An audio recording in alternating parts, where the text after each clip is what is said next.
Сәлем достар. Біз бүгін осындай кішкентай балаларға арналған полукомбинезон тоқитын боламыз. Кішкентай балаларға, жаңадан туылған балаларға болсын, 1 жастағы, 2 жастағы балаларға тоқсаңыздар болады. Мен қазір 4 айдағы қызыма тоқимын. Сіздер де дәл осылай менімен бірге тоқыңыздар. Біз бастаймыз. Ол үшін бізге Alize, кез келген балаларға арналған жіпті алсаңыздар болады. Мен Alize алдым. Оны 50 граммда 165 метр бар, және хлопок 55%, акрил 45%. Сонымен біз ілмектерімізді іліп бастаймыз. Ол үшін сымымызды аламыз, яғни бір оң бір теріс резинка тоқу үшін мен кішкентай жіңішке 2,5 сыммен бастадым. Ілмектерді тоқу алдыңғы сабақтарда бар, соған қарап алып бастасаңыздар болады, білмесеңіздер. Мен 32 ілмекті іліп аламын. Сөйтіп бір оң бір теріс қылып бастап тоқып жатырмын. Енді сіздер ары қарай өздеріңіз 15 ряд бір оң бір теріс тоқыңыздар. Міне мен бір аяғында тоқып қойдым. Екінші аяғын уже резинкасын бастадым. Бірінші аяғын тоқып болғаннан кейін сіздер жіпті қырқатын кезде сәл ұзындау етіп алыңыздар. Себебі біз ауын тоқыған кезде сол қалған ауды тігуіміз керек. Сол үшін осы жіп керек болады. Енді біз екінші аяғымызды бастамас бұрын 15 ряд тоқып алғаннан кейін біз мынау 8 екі жағынан 4 ілмектен біз 8 ілмекті қосып аламыз. Бірінші аяғында да дәл солай мен 8 ілмекті қосып алдым. Сөйттім де ары қарай узорды салып тоқыдым. Енді біз қазір узор салып тоқимыз. Міне осындай узор түсу керек бізде екінші жағынан. Екінші жағынан узорымыз түсу үшін біз бірінші узордан бастап тоқимыз. Бізде ілмектеріміз екі аяғын тоқып қойғаннан кейін ауын ары қарай кеудесін тоқуымыз керек. Сол үшін бізде узорымыз дәл осылай тұру керек. Яғни оң жағы екі жағынан қарап тұру керек. Міне қараңыздар. Мына жағынан тоққан кезде ілмектеріміз осы жақтан басталу керек узорымыз. Ал мұнда узорымыз мына жақтан басталады. Біз мен бір аяғын тоқып қойдым ғой. Ол жерде сіздер бірінші оңмен тоқып, келесі жерде ортасындағы 16 ілмекке сіздер платочный вязкамен тоқисыздар. Ал енді мына екінші аяқта біз наоборот узордан бастап тоқығандықтан бірінші 8 ілмек бір жағынан 8, екінші жағында 8 болу керек қой. Мен қазір 8 ілмектен бастаймын. Жаңа бір ряд мен оң тоқып шықтым, барлығын 8 ілмекті қосып алған кезде, енді екінші ілмекті тоққан кезде менде уже теріс тоқып жатырмын. Себебі платочный вязканы тоққан кезде бір оң бір теріс бір ряд оң тоқисыздар, екінші ряд теріс тоқисыздар. Міне 8 ілмекті мен теріс қылып тоқып аламын. Ары қарай бізде уже оң рядпен тоқылады 8 ілмектен кейін. Содан кейін соңғы 8 ілмек қалғанға дейін өздеріңіз тоқыңыздар. Міне 8 ілмек қалды соңғы. Енді осыны теріс тоқимыз. Осы жерде айта кететін нәрсе, біз бірінші аяқта тоқыған кезде олай жасамаймыз. Себебі бізде оң ілмектермен бастап келеміз да, ортасында 16 ілмек бізде узор түседі, ары қарай оңмен тоқып кетеміз. Дәл солай соңына дейін аяқтаймыз ғой. Ал мұнда бізде узормен аяқталып тұр соңғы рядымыз. Сондықтан енді қараңыздар. Именно осы теріс тоқыған кезде біз ары қарай тоқып кететін болсақ, бізде мына жерде ұзын сызық пайда болады. Мынау екінші тоқып жатқан аяғымызда. Сол сызық болмас үшін біз мынандай способ жасаймыз. Ол үшін соңғы ілмекті, мынау ряд бітті ғой, осы ряд. Екінші рядымыз. Сол кезде соңғы ілмекті тоқымаймыз, оны іліп аламыз. Сымға просто іліп аламыз, тоқымай.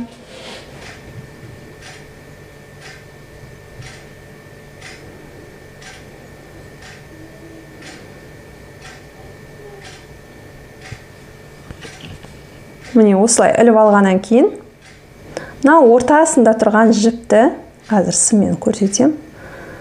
Міне осы жіпті просто сымға іліп аласыз.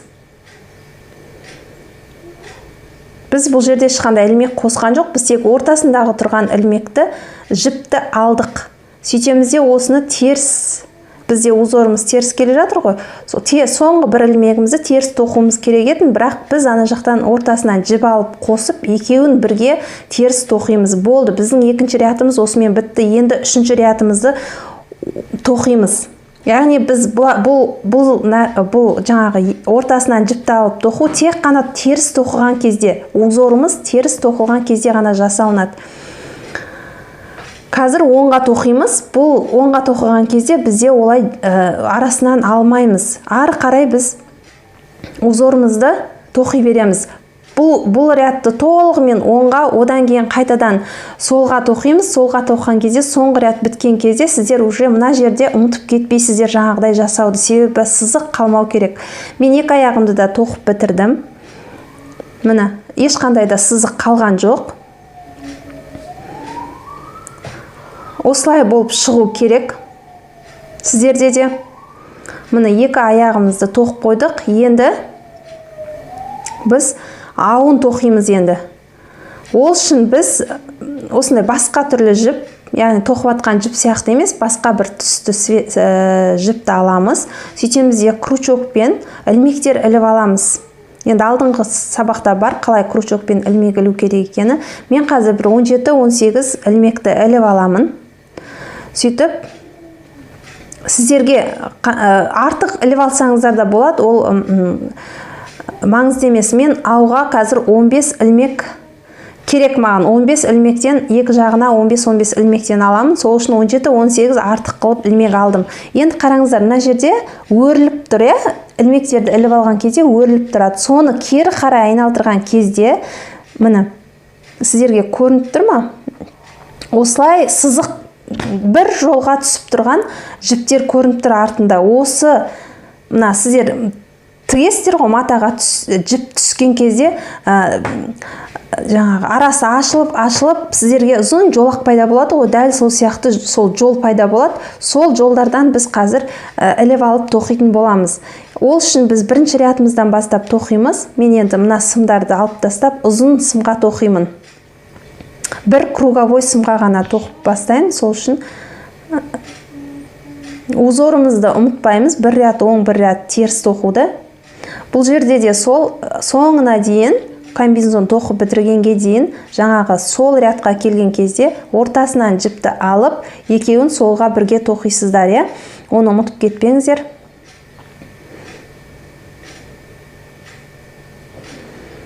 Содан кейін айтпақшы тағы да бір айтатын нәрсе, мысалы тоқыған кезде менде мысалы 44 ілмек болды ғой бір аяғында. Енді біз соны 22-22-ден бөліп аламыз. Яғни 16 бізде узор, соны 8-8-ден екі жағына бөліп аламыз. Бірдей қылып бөліп алыңыздар, қисайып кетпесін.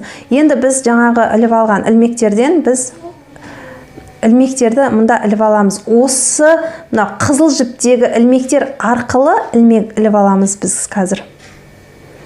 Қараңыздар, сол жаңағы жол пайда болды дедім ғой, сол жол арқылы біз 15 ілмек іліп аламыз. Сол ұзын-ұзын өзі көрініп тұрады, кері айналдырған кезде сол ұзын жолақтар арқылы біз 15 ілмекті іліп аламыз. Ары қарай өздеріңіз іліңіздер. Міне енді мен 15 ілмекті іліп алдым. Ары қарай екінші аяғымызды осыған қосамыз. Қазір мына жіптеріміз осылай тұра береді, оны алмаймыз. Оны соңында көрсетем. Ары қарай екінші аяғымызды біріктіріп тоқимыз. Бұл жерде де солай узорды ұмытып кетпеңіздер. Узор сіздерге қалай қарап тұрады, солай тоқисыздар. Платочный вязканы тоққан кезде бір ряд оң, бір ряд теріс тоқисыздар. Міне, екінші аяғымызды осыған қосып, ары қарай тоқып кетеміз.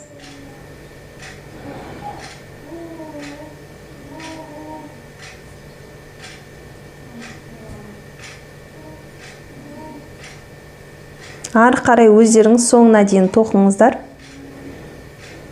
Екінші аяғымызды қосып алдық. Енді біз артқы жағына ауыса аламыз. Тура жаңағыдай мен 2 ілмек 17-18-ден 2 ілмекті крючокпен іліп алуымыз керек. Солай екінші жағына да дәл солай 15 ряд қосамыз. Онымен тағы да 1 ряд қосып тоқыдым. Енді екінші рядымызды тоқып жатырмын қазір. Екінші рядымызды тоққан кезде қосып алған 15 ілмегіміздің арасына осындай маркерлерді іліп белгілеп қоямыз. Яғни 2 аяқты тоқимыз. Одан кейін ортасына біз 15, алдыңғы жағына 15 ілмек, артқы жағына 15 ілмек қостық қой ауға. Сол 15 ілмектің 2 жағына 2 маркерді қойып белгілеп қоямыз. Өйткені біз қазір ауын қысқартуымыз керек болады. Сол кезде осы маркер арқылы біліп отырамыз.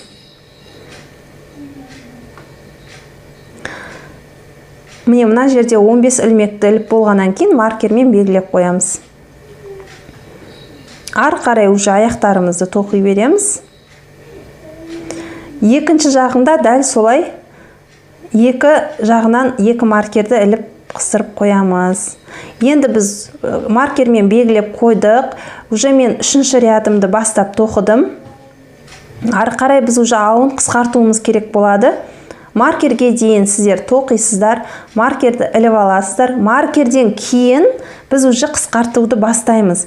Яғни біздің жіптерімізді қысқарту үшін біз солға қарай қарап тұру үшін 2 ілмекті осылай іліп аламыз.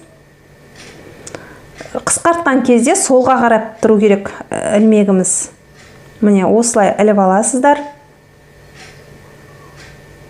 Қайтадан сымға іліп, оңға екеуін бірге қысқартасыздар. Ары қарай оңға тоқимыз.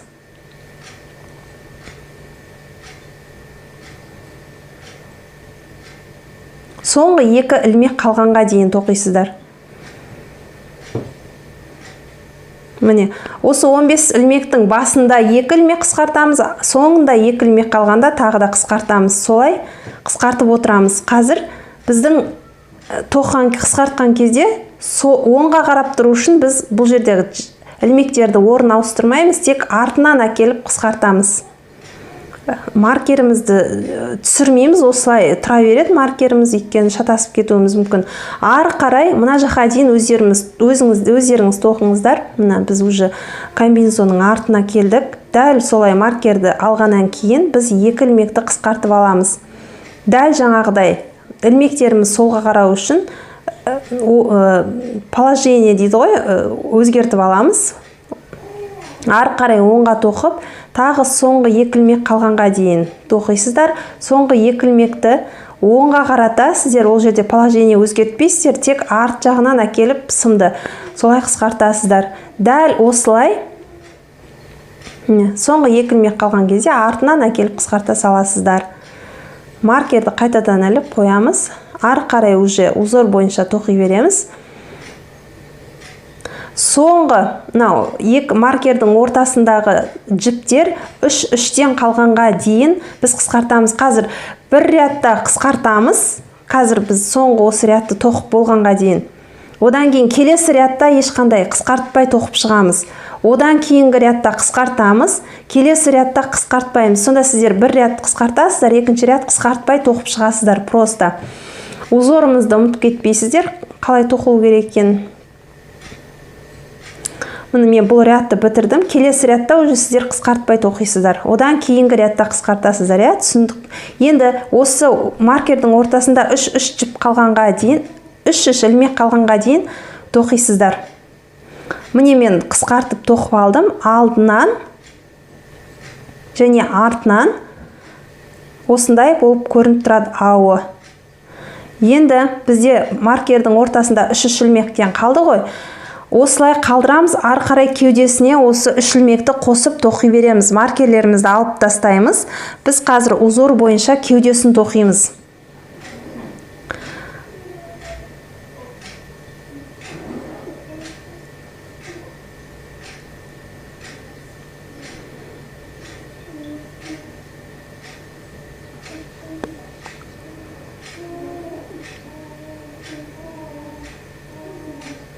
маркерімізді алып тастаймыз.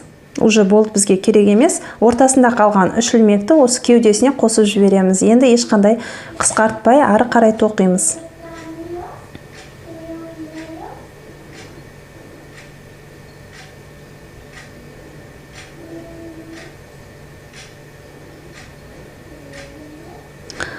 Узорға келген кезде ұмытып кетпеңіздер, бізде қазір солға тоқып жатырмыз. Платочный вязканы тоққан кезде бір ряд оң, бір ряд теріс тоқисыздар. Ұмытып кетпеңіздер, шатасып кетпеңіздер, әдемі түспей қалмасын. Ары қарай біз екінші жағында дәл солай маркерін алып тастап, ары қарай тоқимыз.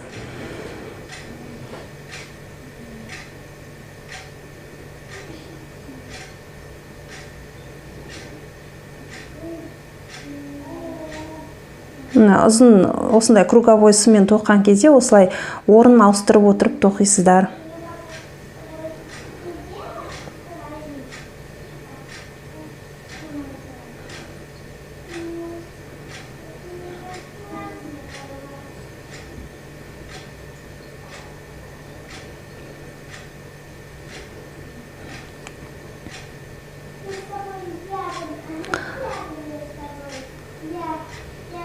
Узор бойынша барлығын тоқып шығамыз. Мына жерде бізде рядтың соңғы жағын тоқимыз, яғни узорымызды теріске. Бұл жерде соңғы бір ілмек қалған кезде ұмытып кетпеңіздер, ортасынан жіпті алып, екі ілмекті бірге солға тоқып жібереміз. Ұзын жаңағы сызық пайда болмас үшін.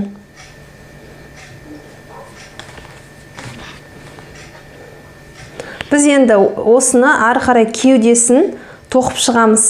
Өздеріңізге қажетті өлшемге дейін. Міне мен тоқып алдым. Мен қазір ары қарай уже алдын тоқимын.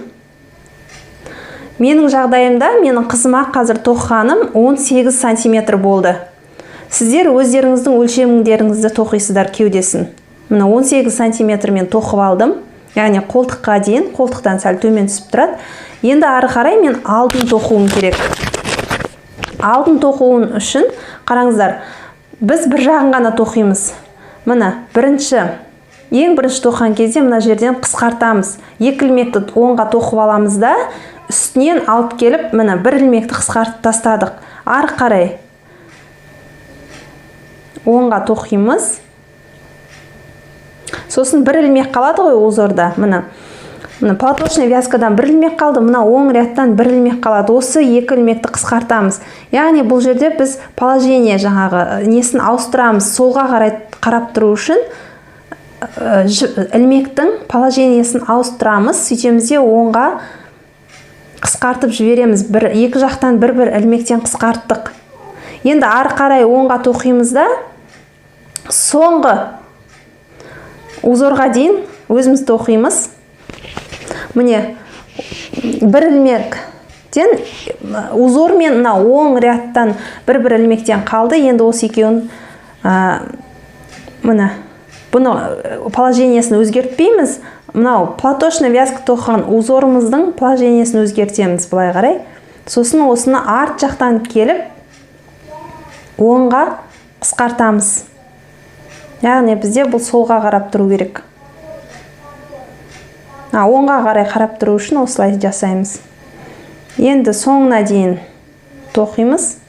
Бұл жерде де соңғы екі рядты қысқартамыз.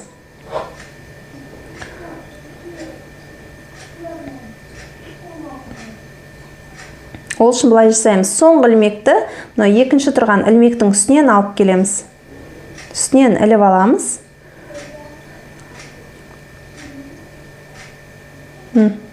Сөйтемізде соңғы ілмекті кромочный қылып солға тоқимыз. Соңғы бір ілмекті солға тоқи саламыз. Сөйтіп жұмысымызды кері айналдырамыз.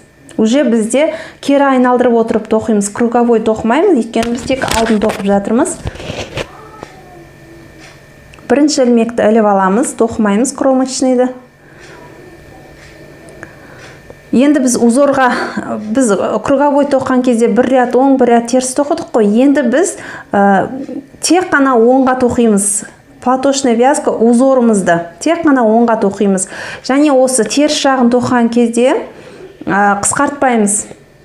Міне бізде узорымыздың оңға тоқып жүрдік, тоқтық қой. Енді теріс жаққа келген кезде біз уже теріс қылып тоқимыз. Узор қалай қарап тұрады, сіз солай тоқимыз ғой. Соңына дейін тоқимыз. Бұл рядта біз қысқартпаймыз. Бір ряд қысқартамыз, екінші рядта қысқартпаймыз.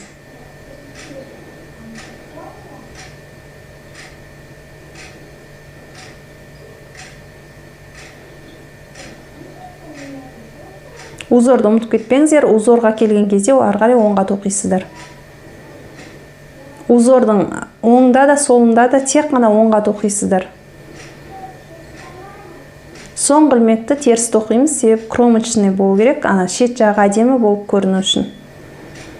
Кері айналдырамыз. Енді мына жерде біз жаңа ең бірінші бастаған кезде алғашқы екі ілмекті қысқартып алдық қой. Бұл жерде уже ары қарай қысқартпаймыз. Уже ары қарай тек іліп аламыз, кромочный тоқымай. Ары қарай тоқи береміз. Соңғы мынау кромочныйдан бір ілмек және оң ілмектерден бір ілмек қалғанға дейін. Міне. Енді осы екеуін қысқартамыз. Яғни бұл жерде біз круговой ғып айналдырып атқандықтан тек бірінші сынғана положениесін ауыстырамыз, солға қарай. Сөйтіп солға қарай екеуін бірге қысқартып жібереміз. Соңына дейін тоқимыз, узорға дейін тоқимыз, яғни. Міне, узорға дейін тоқып алдым, уже қысқартып та қойдым мен. Енді біз ары қарай 12 ілмек, 12 рет сіздер қысқартып аласыздар, яғни 24 ряд тоқисыздар. Міне, бір ілмек қысқартасыздар, екінші ілмекте, екінші рядта, то есть қысқартпайсыздар. Солай 24 ряд тоқисыздар. Енді ары қарай мен 4 ряд кромочный, платочная вязка тоқуым керек. Біз түйме салатын тесік салуымыз керек қазір осы екінші рядымызда.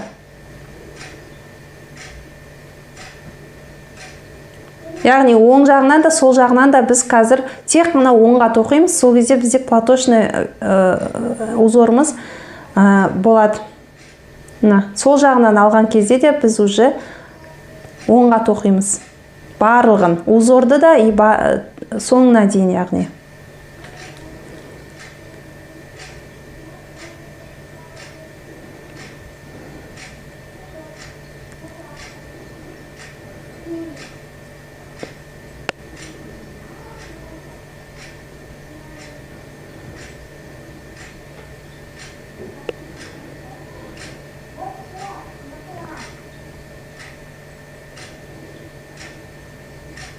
Енді біз қазір уже түймеге тесік жасауымыз керек.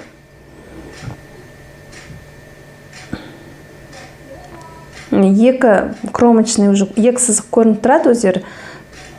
Енді бірінші ілмекті іліп аламыз, кромочныйды. Одан кейін біз мына екі ілмекті қысқартамыз. Уже арт жағынан әкеліп оңға қысқартамыз. Положениесін ауыстырмаймыз. Себебі бізде ортасында тесік пайда болу үшін қысқартқан ілмектеріміз екі жаққа қарай қарап тұру керек. Енді мына жерден бір ілмек ілінді, біз қазір екі ілмекті мына жерден қосып аламыз. Яғни бір ілмек мына жаққа, бір ілмек мына жақтан қысқартылды ғой. Мына екі ілмекті ортасына қосып аламыз. Енді мына екінші жақтан біз тағы бір ілмекті қысқартып тастауымыз керек. Бұл жерде положениесін ауыстырамыз. Сөйтеміз де солға қарата оңға тоқимыз. Сол кезде бізде осындай тесік пайда болады. Яғни екі жақтан біз екі ілмектен қысқартып тастадық, бірақ ортасына екі ілмекті қосып алдық. Сонда бізде ешқандай ілмектер алынып тасталған жоқ, барлығы орнымен тұрады. Шатасып кетпеңіздер, екі жақтан екі ілмек алынды, бірақ ортасына екі ілмекті біз қосып алдық. Ол тесік пайда болу үшін солай жасадық. Енді ары қарай тоқып, соңына келген кезде тоже солай жасайсыздар. 5 ілмек қалғанға дейін тоқыңыздар. Біреу кромочный, екеуі қысқартамыз. 5 ілмек қалғанға дейін тоқыңыздар. Міне, бізде 5 ілмек қалды. Енді біз мына жерде положениясын ауыстырмаймыз. 10-ға екеуін бірге қысқартамыз. Сөйтеміз де 2 ілмекті қосып аламыз. Қысқартқан жаңа 2 ілмекті қайтадан қосып алуымыз керек.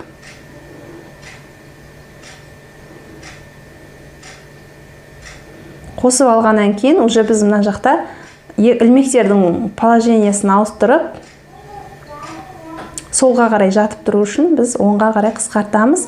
Соңғы ілмекті платочный, кромочныйды солға тоқимыз. Ары қарай уже біз мына жаңа қосып алған ілмектерді 10-ға қарай тоқимыз. Ешқандай да арттан емес, осылай тоқисыздар. Жаңағыдай ортасы ашық болу үшін 10-ға тоқып шығамыз барлығын. Іліп алған ілмектерді 10-ға тоқисыздар ғой. Соңына келгенде тоже солай жаңа қосып алған 2 ілмекті артынан келіп алып тоқисыздар.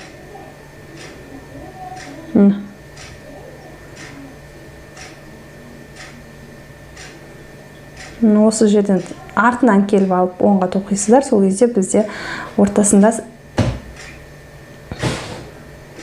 тесік пайда болады, түйме кіретін.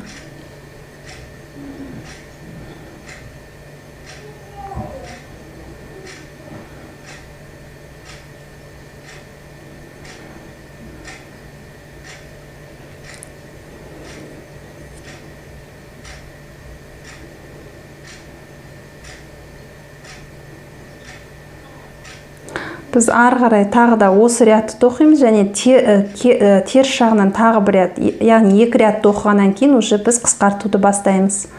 Алды бітеді осымен. Сосын қысқартамыз уже алдын.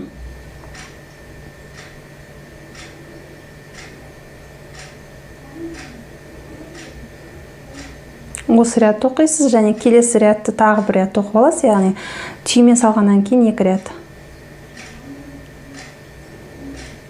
Мына жағынан тағы бір рет тоқып аласыз. Содан кейін уже біз қысқартамыз оң жағынан.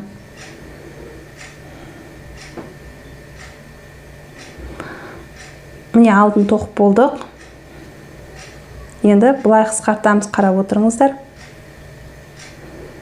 2 түйме салатын тесігімізді жасадық. Енді осылай оң жағынан қарап тұрған кезде біз қазір тоқимыз. Мына платочная вязка 4 ряд болып тұр, яғни 8 ряд қой общий есептегенде. Міне бірінші ілмегімізді іліп аламыз, екінші ілмегімізді тоқимыз да, бірінші ілмекті осы екінші ілмектің үстінен әкеліп жібереміз. Бір ілмек бізде қысқарды, екінші дәл осылай осымен қайталап отырып соңына дейін қысқартамыз. Алдыңдағы ілмекті тоқимыз, артындағы ілмекті оның үстінен әкеліп жібере саламыз. Мұқият қараңыздар.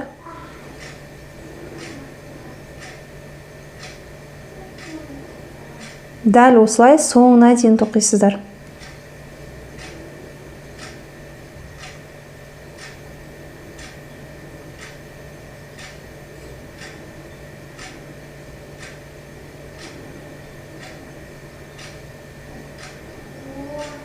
Артындағы ілмекті үстінен әкеліп жіберіп отырасыздар. Міне сол кезде бізде осындай болып қысқартылады.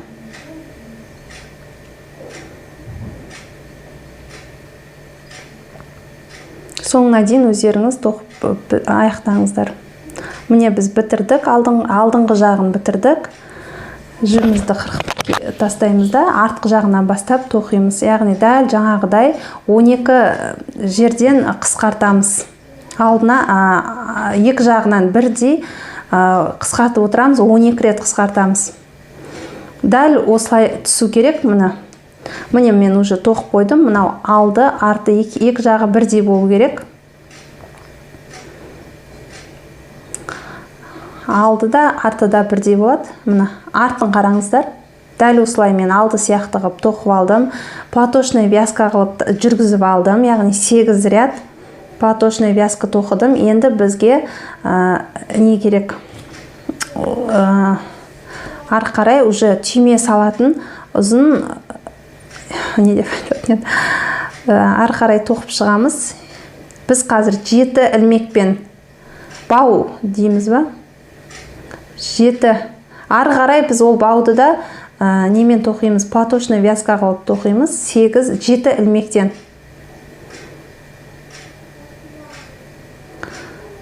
Жеті ілмек. Ары қарай мына жақта тұрған ілмектерімізді тоқымаймыз, осылай қалдырамыз. Ары қарай біз осыны оңға солға айналдырып отырып тоқимыз. Керек өлшемге дейін. Оң жағынан да сол жағынан да біз тек қана оңға тоқисыздар. Өйткені платочный узор тоқып жатырмыз. Біз тек бірінші ілмек тоқымайсыздар, ары қарай тоқисыздар да, соңғы ілмекті кромочныйды солға тоқисыздар соңғысында, и біріншісінде тоқымай іліп аласыздар. Осылай керек өлшемге дейін тоқисыздар өздеріңіз.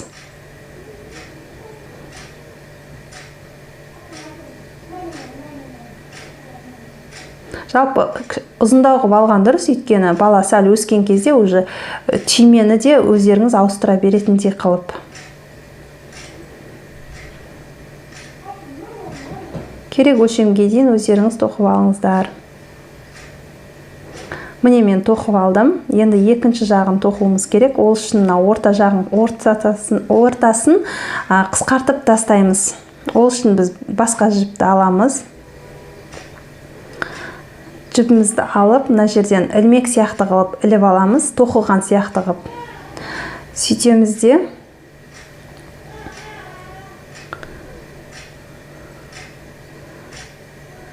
екінші ілмекті тоқимыз. Сөйтеміз де мына бірінші ілмекті мына екінші ілмектің үстінен әкеліп, жаңа қысқартқандағыдай қысқартамыз. Соңғы 7 ілмек қалғанға дейін осылай қысқартып шығамыз. Яғни алдындағы ілмекті оңға тоқимыз, артқы ілмекті сол ілмектің үстінен әкеліп жібере саламыз. Сонда бізде ілмектеріміз қысқартылады. Соңғы 7 ілмек қалғанға дейін. Яғни соңғы 7 ілмекті біз бау қылып тоқуымыз керек ары қарай.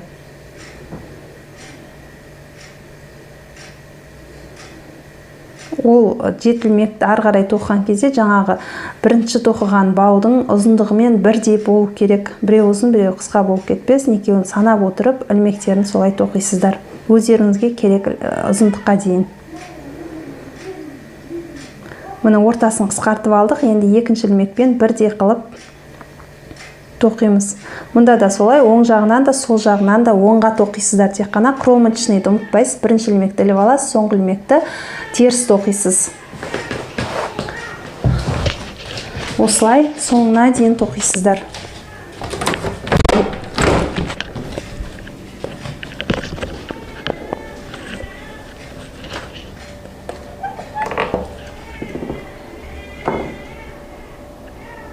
Ары қарай өздеріңіз тоқыңыздар, уақытты алмайық. Міне мен тоқып болдым, түймені де салып қойдым.